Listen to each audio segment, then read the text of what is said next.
Welcome back to another episode of how to format a hard drive using the command prompt. At first, open Run Prompt using the Windows +R key.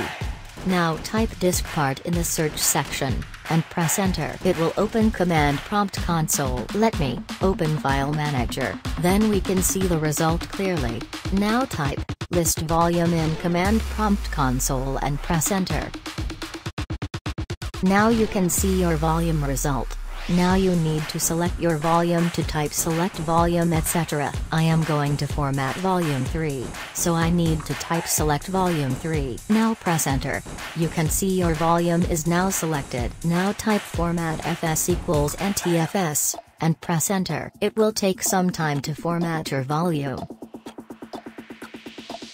You can see my volume is now formatted. All links and useful information is now available in our blogs. I hope it can help you today. If you have any issues, please let me know in the comment section. If you like our videos, then please subscribe to our channel and press bell icon for latest updates.